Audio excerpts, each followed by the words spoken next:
When I used to go up for castings, when I was about 13, 14, the spec for casting would be English Rose. My photograph would be sent off by my agent, which meant I looked acceptable. I could possibly be English Rose, you know. And I'd walk in and the director would say, "Where's your name from?" And I'd say, "From Jordan." And he'd say, "Oh, no, no, no, we're looking for someone who's English, who's been brought up here." And I am. I think the name Sawalha, I could be wrong, means the righteous ones. Isn't that brilliant?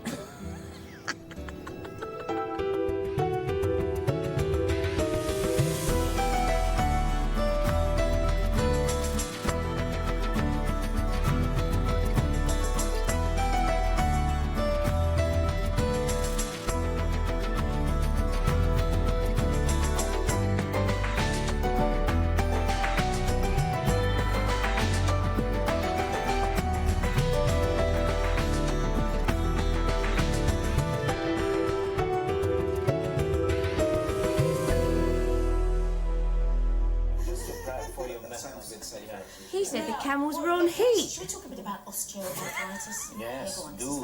Now, he's got it. I've got this. Actress Julia Sawalha is best known for her roles in Absolutely Fabulous and Pride and Prejudice. He was a GP for 3 years on BBC One's Dangerfield, and he has a bit of a connection with City. Her sister Nadia presents a daily television show. Today, their father is a surprise guest. This is classic. Wherever we go, he's sat like that with his knees out. He loves these knees. No, that's enough. Nadim Sawalha is also an actor. He came to London from Jordan in the 1950s to study drama. There he met Roberta, Julia's English mother. I went to Italy, you know, asked to go for a week to practice. We're riding camels. When we got there, we discovered that the camels were circus camels, and every time we approached them, they did the foxtrot.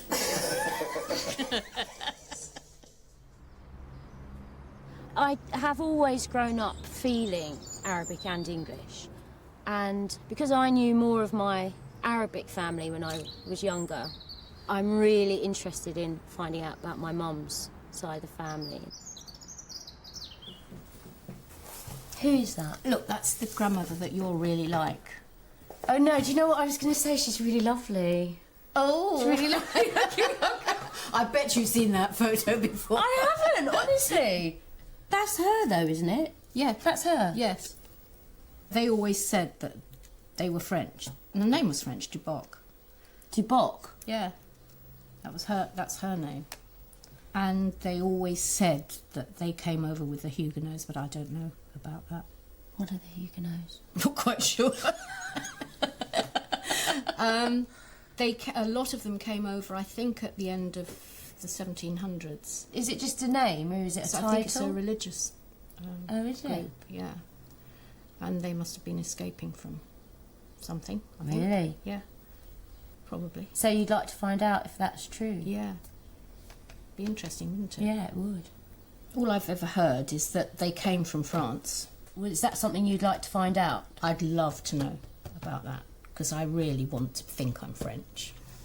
Will you be disappointed if you're not French? Well, I won't believe it. To prove her mother's French heritage, Julia must start her research with her great-grandmother Gladys Dubock, who may be descended from Huguenots.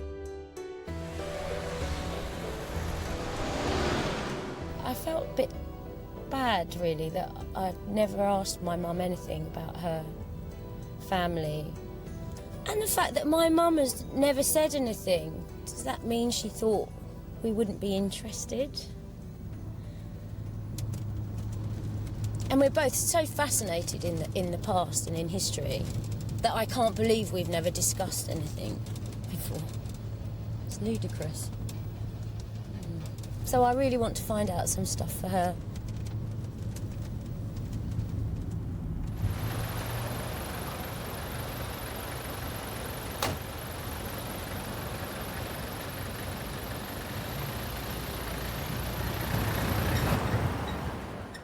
Searching for Huguenot ancestry is very popular, but hard to prove. Hello, Michael. Hello, yeah. Julia. Pleased to meet you. Hi, I'm Michael nice Gandhi. to meet you. Julia hopes that specialist researcher Michael Gandhi will give her a few clues on where to begin. You're the man that's going to tell me what I need to know. I don't even know what a Huguenot is. A Huguenot was a French Protestant. And in the 1500s and 1600s, about 10% of the population of France was Protestant. But in 1685, King Louis XIV made it illegal to be Protestant. And therefore they had to convert. And a lot of them didn't want to convert and therefore left the country over the next few years. So between 1680 and 1700, to put it roughly, perhaps about 250,000 people left France for the various Protestant countries of Northern Europe. And of course they are the group from which we get the word refugee. Oh, They're the people, really? because réfugié is the French word for what they were. I see. And we don't use the word in this country before their arrival. Right. Huguenots were of all different classes. Now she knows what a Huguenot is. What should Julia look for to prove she's descended from French refugees? On the other hand, just because the name looks French Yeah. doesn't necessarily mean they have to be Huguenots. Yes, because I've got the name Dubock. Do you know roughly where she lived? No, I haven't got a clue. Well, Huguenots settled in particular places, and in London we would expect them to be either in Soho or that area. And in the East End, it's on the whole Bethnal Green and Spitalfields.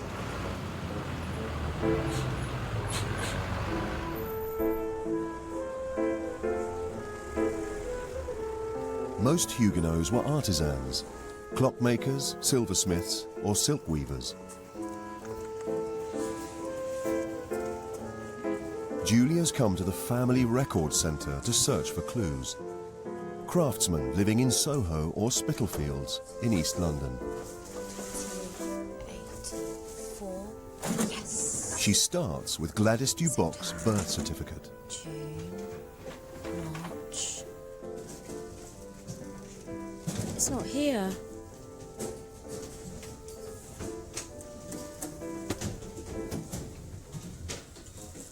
What are you looking for? I'm looking for April 1884, and I need 80k.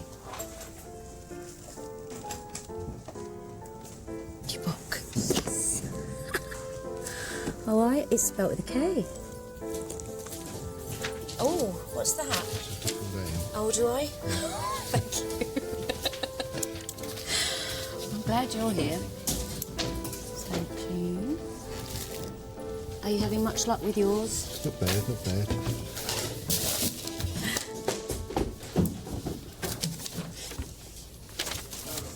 Good choice.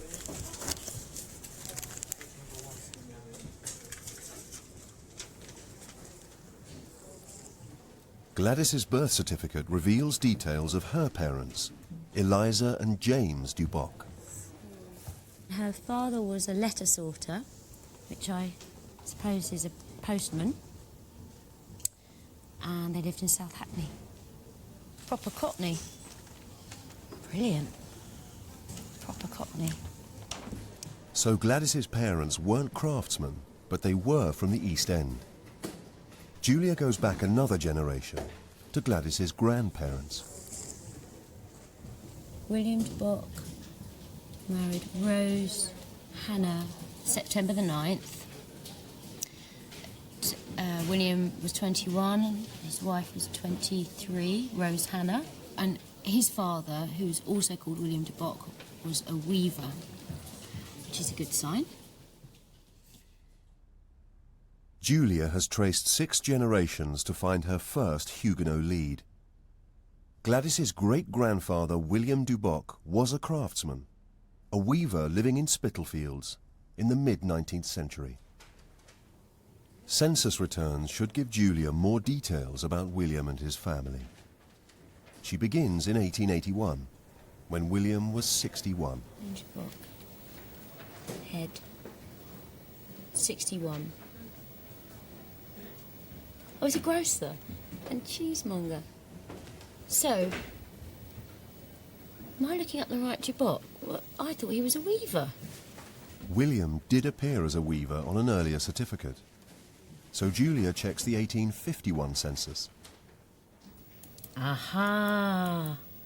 Silk weaver. So he's a silk weaver? Yes. By 1851, the British silk industry employed over 100,000 people. The most accomplished were the master weavers. They contracted out work to less skilled weavers like William, who were not well paid. William worked at home on a hand loom for over 14 hours a day.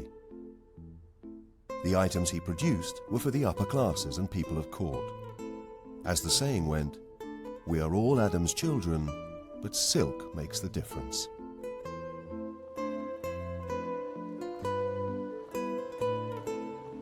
Now she knows William was a weaver, Julia wants to see real examples of the kinds of silks he might have produced. Edwina Ehrman is the textile curator at the Museum of London.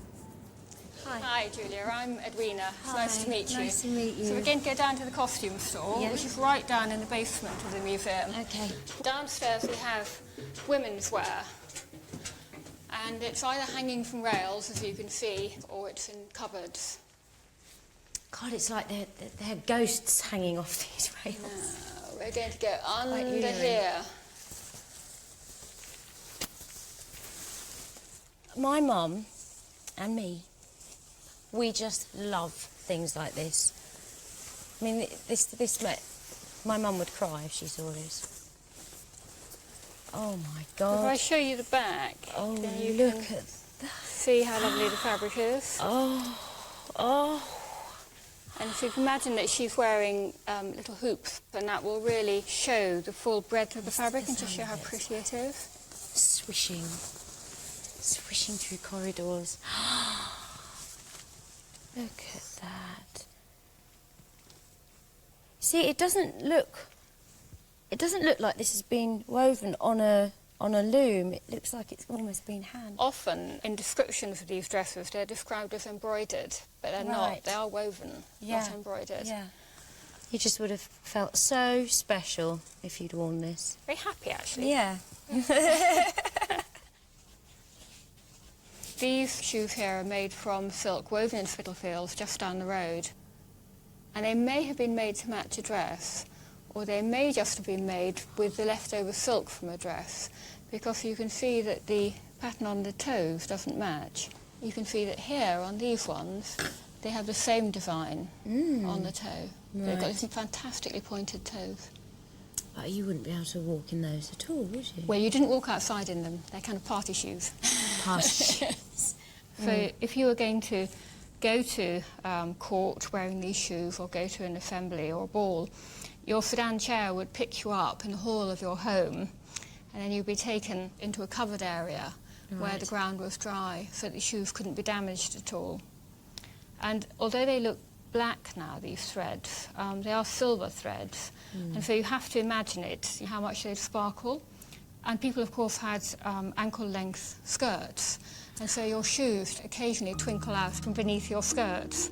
Beautiful. So you get this wonderful effect. William was living in East London in the 1860s, 200 years after the Huguenots began to arrive. Hi. Hi, Mike. Julia. Nice to meet you. You too, you too. So to trace her family further back, Julia has enlisted the help of historian Mike Berlin. Mike has discovered that the William who later became a grocer wasn't the only weaver in the family. Now, that William was the son of another William, who was born also in Bethnal Green, and he was also a silk weaver. We know he's married in Stepney. That William was the son of Peter Dubock, who was born, we think, in 1723. We're not sure at all the date of his death, 1794, in Bethnal Green. Right. And the important point was he was also a silk weaver. So you've got, if you look at the map, you've got 1, 2, 3, 4 generations in the trade. William's great-grandfather Peter Dubock was a silk weaver in the early 18th century. It looks likely that Julia's family are descended from Huguenots. And she's closing in on the 1680s, when most of the Huguenots began to arrive from France. I wonder if they were sort of quite well known as silk weavers, as there were so many generations of them. Oh, the Dubocks, yes, they're very good. Quite possibly, but you have to imagine that when these buildings were up, there were literally 10,000 people working in the silk trade. When Julia's relatives lived here, the clacking of the looms from the weavers' lofts could be heard in the streets below. The Huguenot silk weaving community grew up around Spitalfields just outside the city walls. The area was cheap and away from the controls of the city guilds. There was already a weaving community here, but the growing number of Huguenot immigrants with their superior skill transformed the industry. By the mid-18th century, the area had become one of the greatest weaving centres in Europe.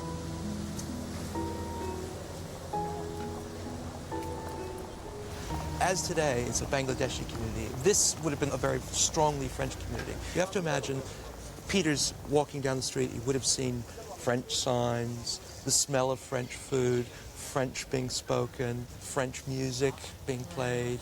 They were very interested in all sorts of different cultural pursuits in addition to their working lives. A lot of the things that are said to be quintessentially English or quintessentially Cockney, such as the love of flowers, that is said to derive from the Huguenot. The other thing is the love of songbirds, because the Huguenot were known for their love of songbirds and would go out in the fields catching songbirds. In the heart of Spitalfields, an old weaver's house has been restored to evoke the lives of silk weavers across 150 years. From William Dubock's era to when Peter was weaving 3 generations earlier.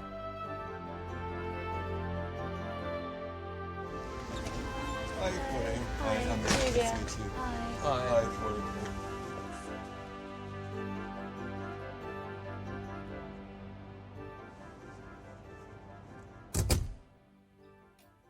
Downstairs depicts the early 18th century, when Peter was part of a prosperous industry. This is fab. I mean, I would like to live like this.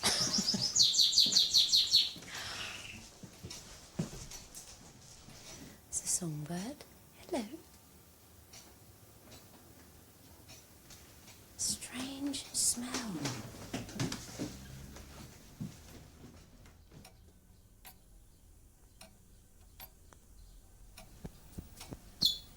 It's so peaceful, just with that clock ticking and the bird.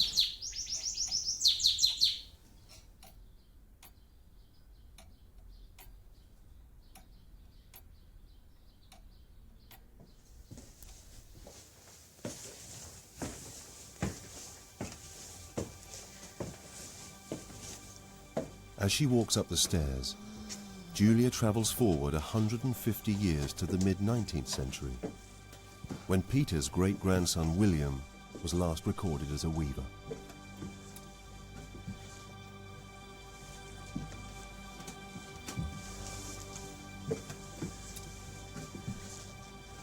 So this room I'm in is William's time, which is very different.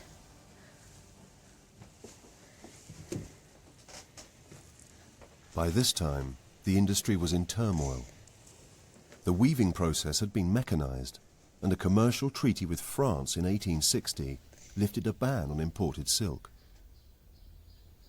The effect on London's silk weavers was devastating.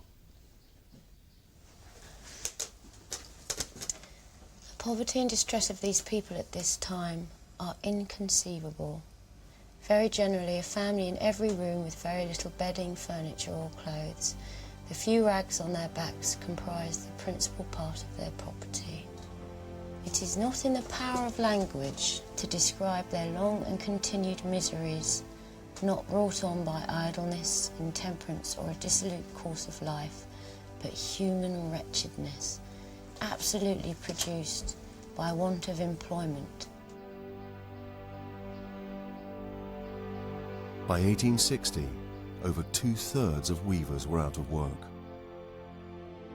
The area that was once home to a thriving community became one of the worst slums in London. William was forced to abandon the trade that 4 generations of his family had done before him.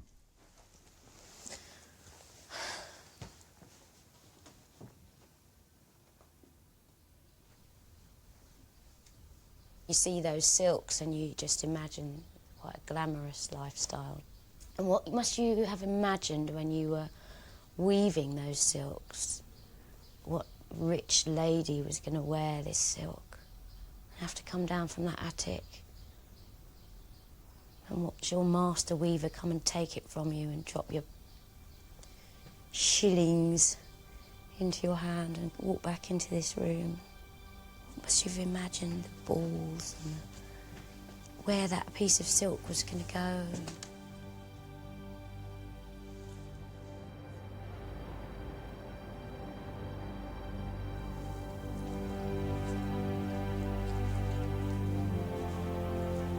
Many weavers went to work at the docks or for the new Great Eastern Railway. William became a grocer. Others were less fortunate and ended up in the workhouse.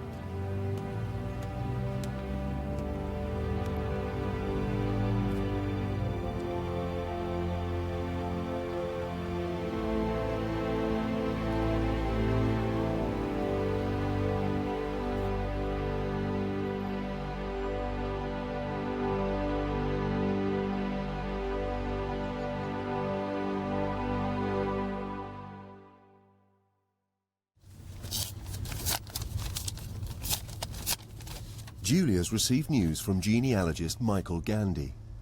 He's had a breakthrough. Dear Julia, please find herewith the information you have requested. It's good news. I found out that Peter Dubock is the son of Pierre and Esther Dubock. Pierre was born in Canterbury. His father was Daniel Dubock, a religious refugee who came to England at the end of the 17th century, and he came from a town called Luneray. So your mother's family is from Normandy in northern France. So finally, Julia has proof of her mother's French ancestry. The Dubock silk weavers are all descended from Peter's grandfather, Daniel Dubock, who fled to England in the 17th century from Luneray in northern France. Hello, Mum. Yeah. I've got some news for you. Yeah. We're going to see where your ancestors come from. What's that? Wait for it. Normandy. No. Well, would you like to come to Normandy with me? No. You'd like to, really, wouldn't you? Yeah. All right, well, pack your bag.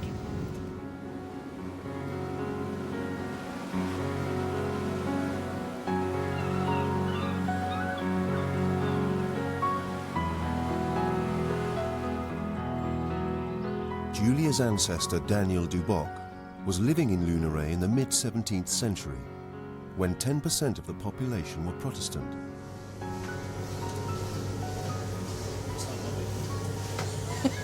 He might be one of the family. Je peux vous offrir une petite pizza salée? Salée? Découpée à l'apéritif, jambon, fromage. Oui, pourquoi pas. Merci beaucoup. In the 1680s, 200,000 Huguenots fled France for Protestant countries in Europe. Daniel was one of 50,000 who headed for England. Robert Mallet is also of Huguenot descent. Hello there. Well, it's fabulous to see you. His ancestors stayed in Normandy. Meeting you. Hi, Mum. Bobby, you're wonderful. Hello. Well, on behalf of the Protestant Huguenot community, I'm glad to welcome you. I put my special tie of Huguenot, you see. We did a lot of research to tell you what happened then. Thank you. I can't believe it. Welcome. Robert takes Julia and her mother to the Protestant church. It was razed to the ground just before Daniel left Luneray and not rebuilt for 100 years. And we'll just pretend you're getting married. And here, pom pom pom pom. This is a beautiful place. So, here we are. In 1685, Catholic Louis XIV banned Protestants from practicing their religion and stripped them of their civil rights. Their marriages were not recognized, and their children were considered illegitimate. And the worse, their children were kidnapped and put in jails, in convent, to be educated as Catholic, which was pretty bad. So they were pretty afraid if they would stay here that they would lose entirely all contact with their children. So they will actually lose their children. So you imagine what it was for a mother. Well, this is something, eh? Yeah. Jeez, That's creepy. Tough. That's tough. That's tough. Yeah. That's really tough. Yeah. That's horrible. So now let's explain why Daniel had to go. Why they left. Or his son, why they left. It was just impossible to go on anymore. If they were leaving, they were losing all their belongings. Yes. Their wealth is absolutely, didn't have it much, was did taken by the state, I mean by the It royal... must have been very hard to make that decision to Well, stay it's exile. or go. It's an exile. You leave everything you have behind. Yeah. It's just exile, and you will never see your parents again. And they knew that they wouldn't come back, probably. Well, they knew it was impossible, Yeah. or they would be put in jail or even killed.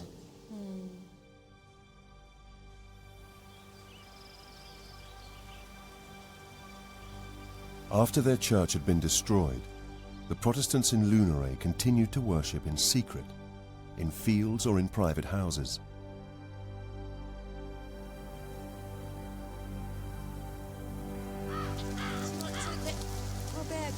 This way, this way from here, dear. All Protestant rituals were illegal. Even burials had to take place in secret.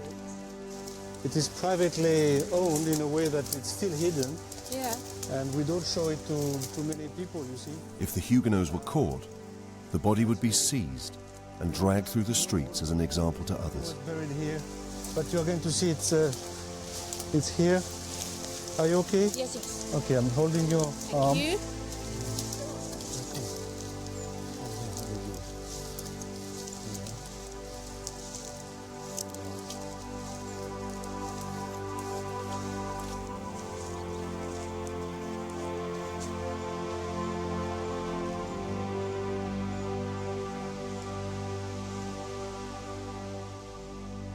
Why is it still hidden away like this? It's a souvenir. We want to keep it that way because just to That's remind how it us was. that how it was and how it was hard to live one's faith at that time. Yeah. I just didn't realise how bad it was for them. I knew nothing about that. I knew nothing about the state of the the Huguenots. secrecy of the their secrecy. religion. No, I didn't know they got persecuted. Well, I knew nothing. no, I About don't that. know. When you hear Really they moving. went to England because of persecution, it's words. You don't really understand at all what they went through. And look at this. Yeah. I mean, it's so sad, isn't it? Yeah, it is very. It's really sad. I couldn't imagine having to bury my relatives. In secret. It's awful.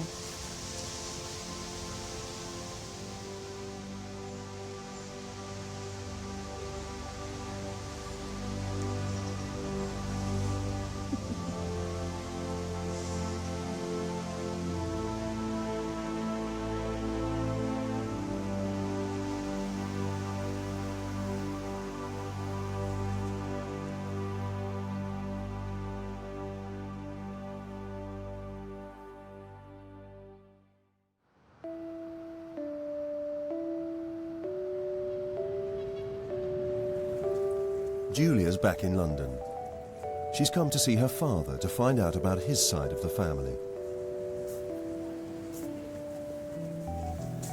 Nadim is an actor. He was born in Jordan in the Middle East, a country with a rich Bedouin tradition. Hello, darling.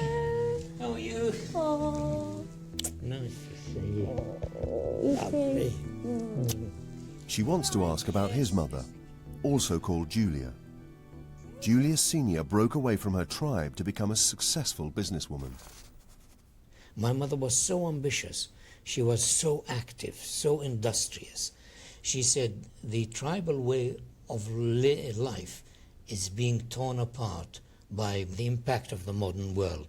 So don't hang on to Bedouinism and don't hang on to tribalism, because that fabric is being torn to pieces. Therefore, go to school, go to university, go to college and learn. Don't rely on the tribe to hold your hand, because the tribal way of life is disappearing fast.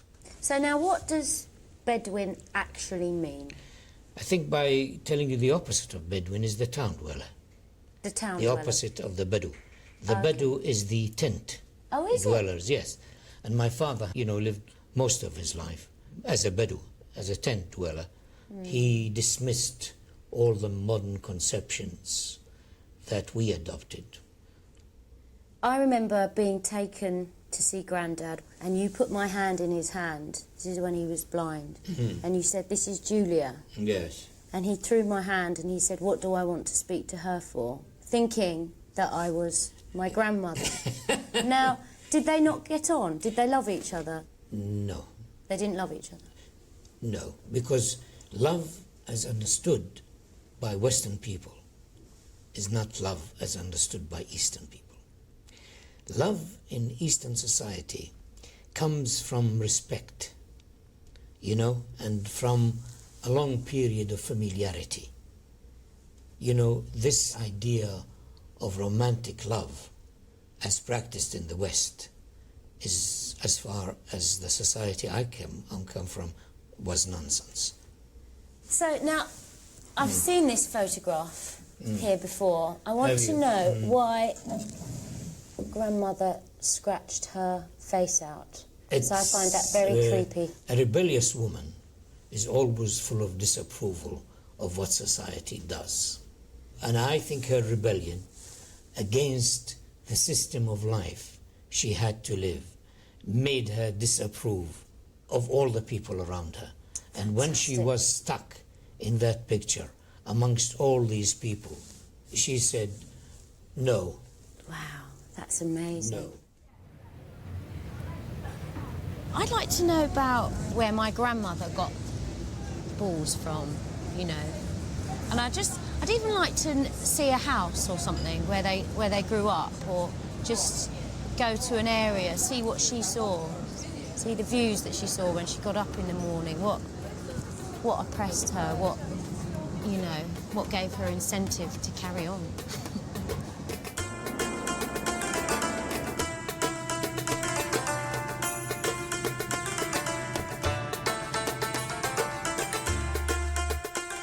Jordan is in the middle of a politically volatile region, but has developed into one of the most liberal and secular societies in the Middle East. Most of Jordan's population are descended from Bedouin tribes. In this nomadic culture, family history is handed down orally.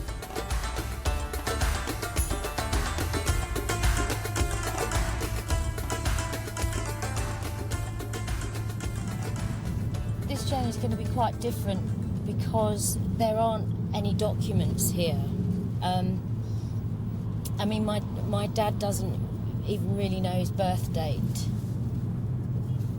We think it's around the 7th to the 9th of September, but just that as an example. So it's all going to have to be storytelling, I suppose, which is what the Arabs are known for, really. Today, the Bedouin way of life has largely given way to a modern westernized state. Julia's grandmother took advantage of this massive change. In the 1940s, she moved from a traditional tribal community to the capital, Amman.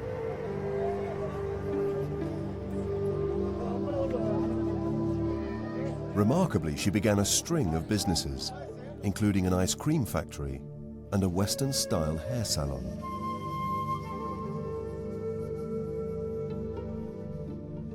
In the 1950s, she became the first woman in Jordan to build and run her own hotel.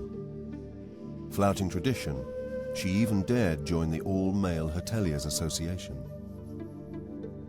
And in 1991, her ability to push boundaries was recognized by an award from Queen Noor.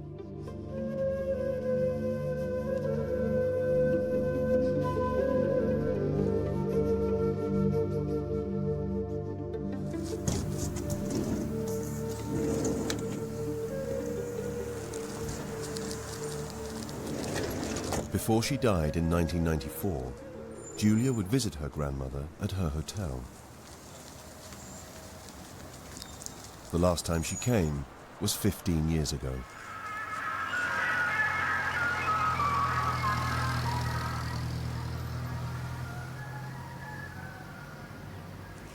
Gosh, it's so different.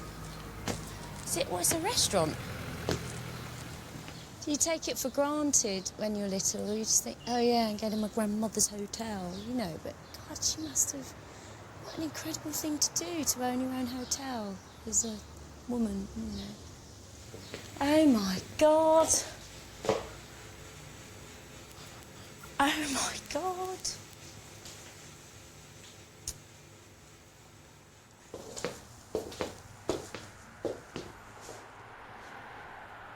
It was very strange when I visited my grandmother here, because she didn't speak English. I mean, very, very little. So I had quite an odd relationship with her. It was sort of an eye contact relationship.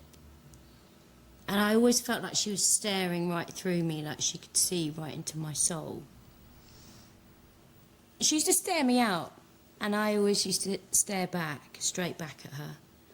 And we would stare and stare and stare at each other, and then she'd sort of get this wry smile and just look at me and just think, OK, you've won, you know. And I'd be like, but she'd grab you and kiss you. And when she held on to your hand, there was a vice-like grip.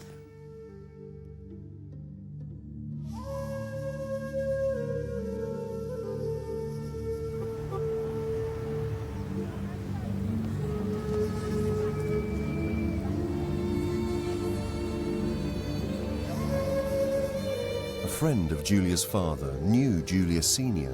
when she was running the hotel.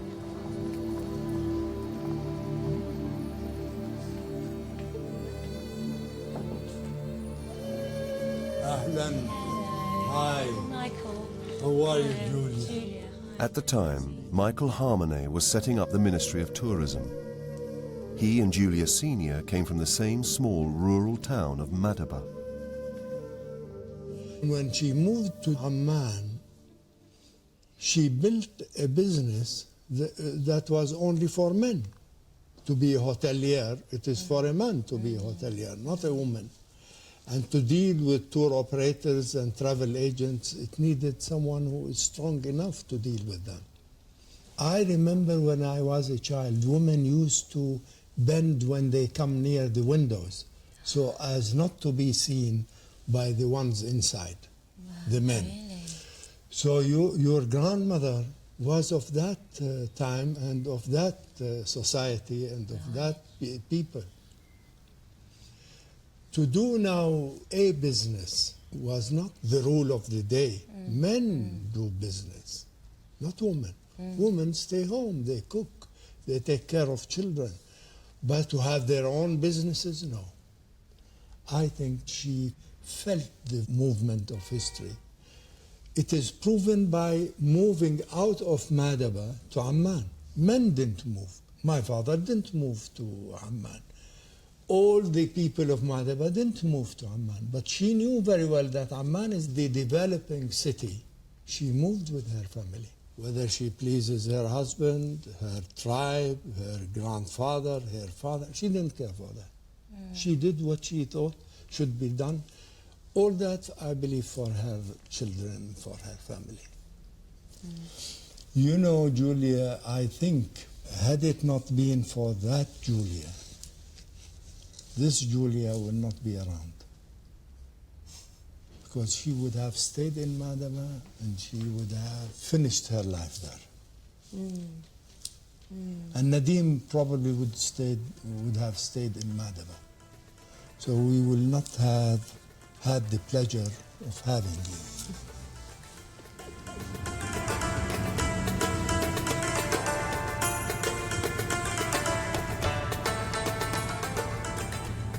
I'd like to know the difference between how the men lived and how the women lived,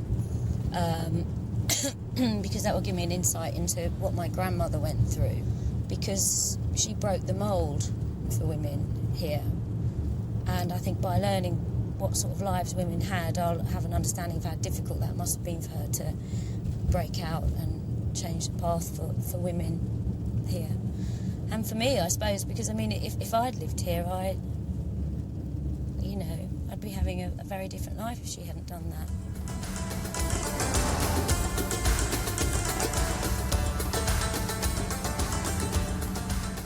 Julia's travelling to Al-Karak in the south of Jordan, the area where her grandmother's tribe originated. Before Julia Senior was born, at the time of her grandparents, the tribe had been nomadic tent dwellers for hundreds of years. Julia is meeting anthropologist Dr. Geraldine Chatelaar. Hi, Geraldine. Julia Sawalha. Hi. Nice meeting you. You too. Geraldine can tell her about the traditional role of Bedouin women.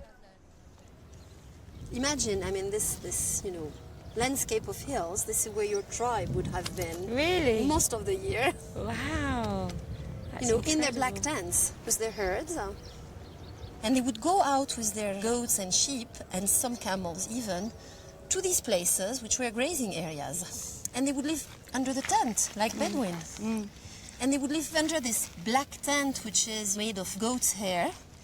And this is where the role of the women became so important. Because the women were in charge of all the economic activities of the livestock breeding society. They would take care of the animals. They would milk them. They would make the dairy products, which was the basis of the food of the family. They would fetch the water. They would fetch the firewood, and it's a lot of responsibility because this is what a family lives off. And also, they would literally manufacture the tent. They would spin the wool, and then they would really set up these very nice looms which are on the ground, and they would sit there during their leisure time, and then they would make the house, contrary to probably any other culture in the world where it's men who are stonemasons and who make the house. Among the Bedouins, it's the women who make the house. So the women were working very, very hard. One can say that women were working harder than men, actually, in the Bedouin society.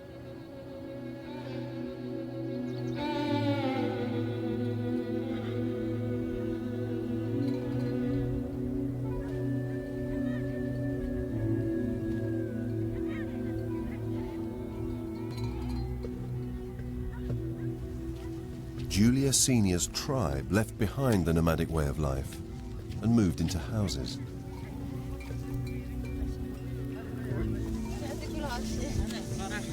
You have to take off your shoes.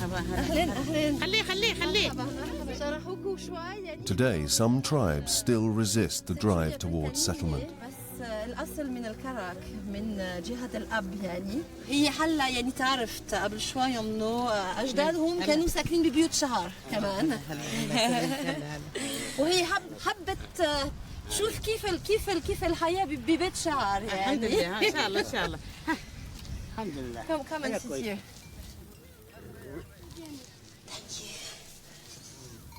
مرحبا مرحبا كيفك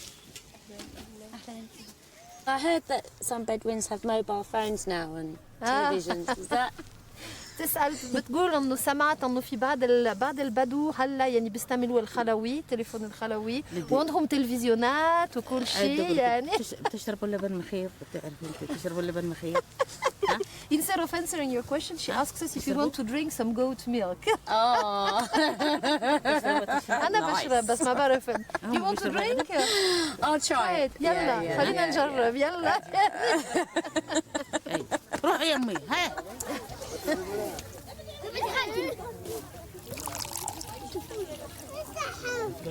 That's a lot. بس أنا متعودة أكثر منها يعني. شكرا. شو رأيك يا حاج؟ طبعا عنا في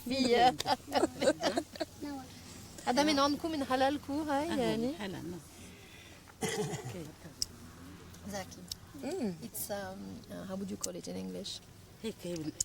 It tastes like feta cheese, actually. It's basically sour milk, you know, and they put it in a goat skin. The women, it's a women's job, and they move it like that, you know. They shake it until it becomes sour. A little bit too much information, thanks.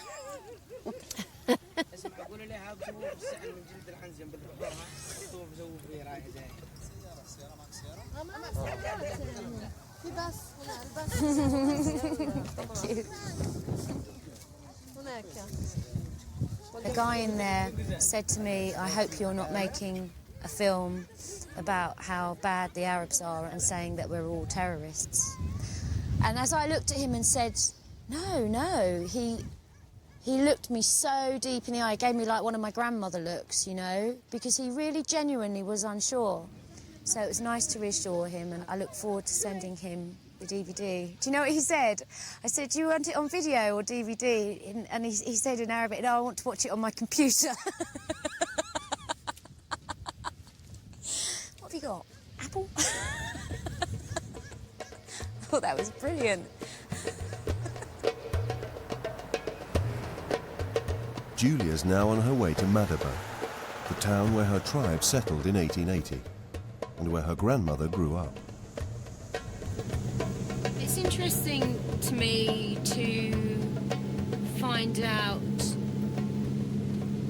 how she knew that she was a businesswoman and had a business head, because I'm not business-minded at all, so nothing like that would ever cross my mind. And it would be nice to find out what were her inspirations, and what made her want to get out of a tiny village and come to the town, because that's a brave thing to do.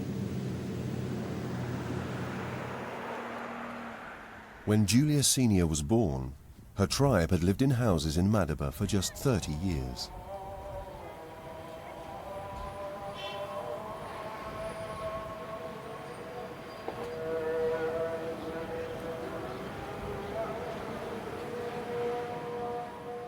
Her generation had much less to do than their nomadic grandmothers. There was no tent to build or farming to be done, so women's lives became more domesticated.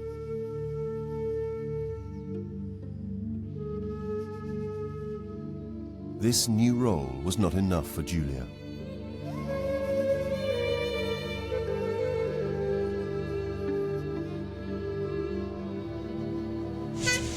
You see, this building is where your grandmother used to live. But her house was not like Julia's meeting a distant relative, Shabib Sawalha, who's an expert in their family's history. most of the Sawalha family were living here. Would my dad have lived here as well? For sure he was living here. He born here, maybe in Madaba. Yeah, sure. Julia Senior's tribe lived in a cluster of connected buildings. Cousins, aunts, uncles and grandparents all lived together communally. هلا ابو عودي مرحبا ابو عودي كيف الصحة؟ تفضل تفضل ابو عودي اهلا وسهلا نعرفك على جوليا صوالحة بنت نديم طبعا هي بنت عمك يعني طبعا ابو عودي انت اللي اشتريت البيت تبع جدتها بالضبط He was the man who bought the property of your grandma. So did he know my grandmother then? Sure, yeah. انت بتعرف جوليا مرار ما انا كيف العادة. So what? He knows it very well. Yeah, sure. زي ما بيقولوا كانت سابقة وقتها. She was looking for the future more than anybody else. And even he says that she was preceding her generation. Really? Yeah. When Julia Marar was in her mid-teens, a traditional Bedouin marriage was arranged to Julia's grandfather, Joachim Sawalha, who was part of the same tribe.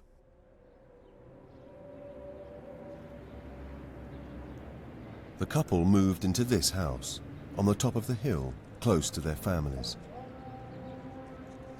It was here that Julia began her first business, making men's clothes which she sold in her husband's shop.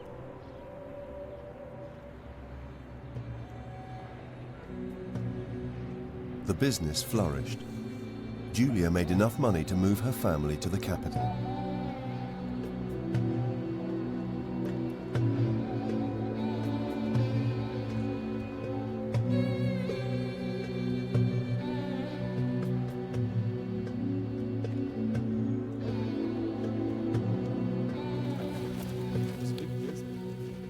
Julia and her interpreter Zaid Audat are visiting two women who worked for her grandmother in the clothing business.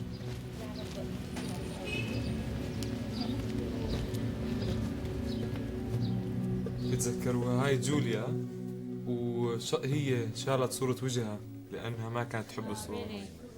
هذول صور قديمات كثير يعني. في منهم من المرار ناس حلو ما كان بالمسح. She's saying that she had a very pretty face. She should have not rubbed it away. Zakia and Rashnia were part of the same tribal community. جوليا ما اقتنعت في هالحكي. جوليا قالت هذا تعب ما في فايدة، كانت تحب الفايدة بدها هي بتركض وين في شغلة تستفيد منها مصاري. They used to weave carpets together. If you wanted a carpet in your house, they would all come and help you to do the carpet. And then they would leave to the next house and do the same thing over and over again. So your grandmother did not like this Bedouin tradition, and she said, I don't care about what others think, I want to do my own thing. If they want to weave together, it's their business, not mine. So she would sit weaving a rug on her own?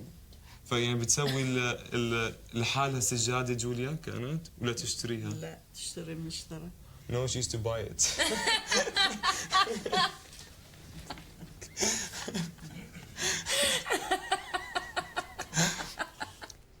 مش غير من الجمال. بجوز كانوا يغيروا منها يحسدوها إنها عندها حرية توسع مشاريع. Okay. Your grandmother used to live in a, let's call it a compound with her with her other family members, and they used to all like gossip in the afternoon, sit together, have a coffee and chat. And she used to always be occupied in her business. She left those people alone, and she said, I don't care if they want to gossip, it's their life. I want to make money. All Bedouins lived in a certain way, but Julia and your grandfather tried to create something different, and they opened the shop.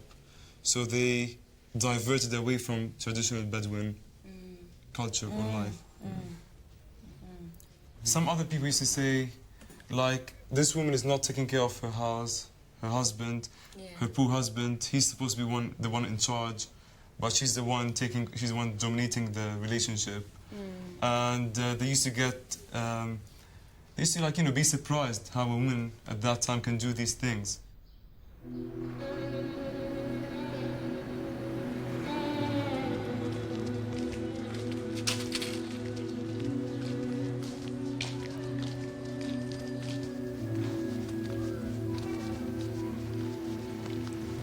It sounds to me like my grandfather was sort of supporting her in a quiet way, because he had a shop and let her sell her things in his shop, and then he gave her pieces of land to sell.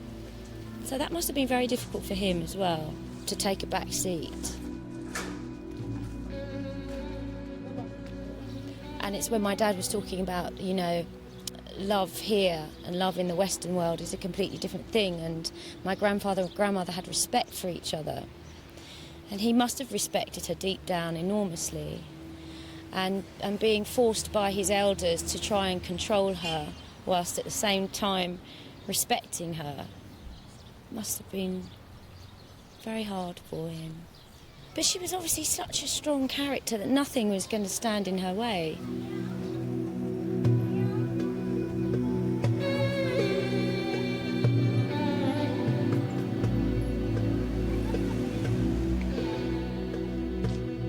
Before leaving for the airport, Julia has one last stop to make.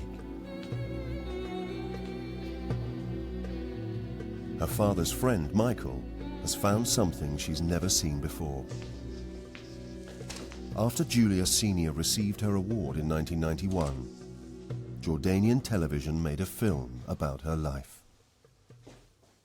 I don't know how... You're like my dad. My dad can never work anything.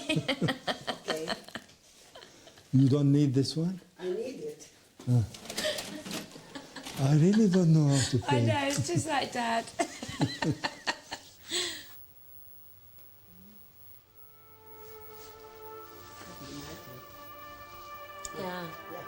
This is Madaba. And today is something of an occasion, because Julia Sawalha is revisiting the town where she was born 84 years ago. Having trodden paths unknown to Jordanian women of her generation, Julia has become a legend in her lifetime.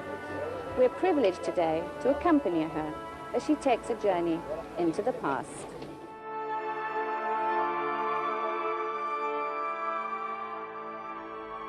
Julia, I've got some photographs now. This was the time you were running the hotel? Yes. You were at a conference, were you, about hotels? Yes. And I can see you're the only lady here amongst all these men. Yes. Yes? And here are the Dean's daughters, Nadia and Julia. Julia has your name, doesn't she? Yes. She's Julia Sawalha. Yes, Julia Sawalha. Now, what is Julia doing now in London? Drama. She's doing drama. Yes. She's become a television and cinema star, hasn't she? Yes, television and cinema. She's becoming quite well known in London. Very, very. Yes, very, very well known. Yes.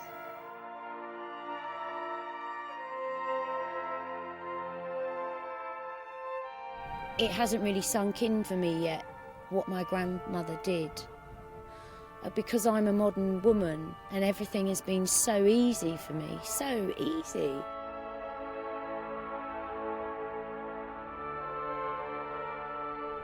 I'm finding it really hard to appreciate what a hard shell she must have had to give herself to protect herself. What else can one say but that I'm proud, really proud.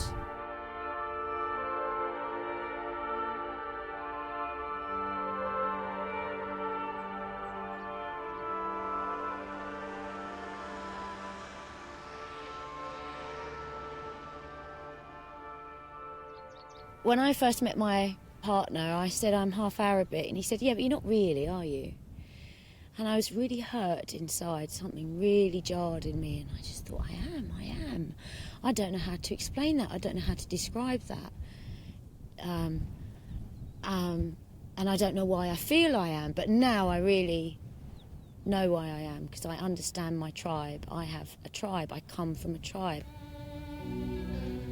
And it's just been wonderful to learn about my grandmother, how strong she was.